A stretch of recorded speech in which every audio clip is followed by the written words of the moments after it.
અંકલેશ્વરના મહાવીર ટર્નિંગ પર વીજ ટ્રાન્સફોર્મર બાજુ કચરાની આગે અંડરગ્રાઉન્ડ કેબલ સળગાવ્યા હતા. આજુબાજુ દુકાન દ્વારા રેડિયો વેસ્ટ સહિતનો કચરો ત્યજી લીધા બાદ તેમાં આગ ભભૂકી ઉઠી હતી.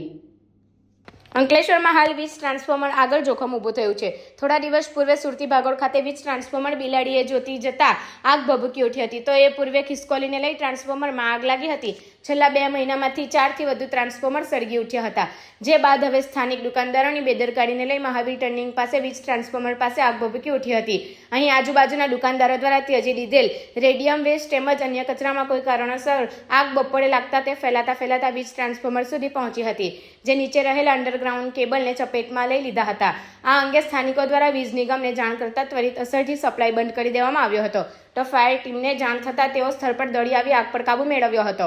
આ અંગે દક્ષિણ ગુજરાત વીજ નિગમના નાયબ ઇજનેર PS તોમરે જણાવ્યું હતું કે કચરાને લઈ આગ લાગી હતી, જે અંડરગ્રાઉન્ડ કેબલ સળગી ઉઠ્યા હતા. અહીં સ્થળ તપાસમાં રેડિયો વેસ્ટના કચરો જોવા મળ્યો હતો. વીજ ટ્રાન્સફોર્મર સલામત છે, ત્યારે કચરા સહિત વીજ ટ્રાન્સફોર્મર બાબતે પાલિકાને જાણ કરીશું. અત્રે ઉલ્લેખનીય છે કે આ જ સ્થળે અગાઉ પણ કચરાને લઈ આગ લાગી હતી, ત્યારે છાસવાડે અહીં આગ લાગતી હોય છે, જે જોતા ક્યારેક મોટું જોખમ ઊભું થઈ શકે છે, જે માટે તંત્ર દ્વારા જરૂરી કાર્યવાહી કરવામાં આવે એ જરૂરી બન્યું છે.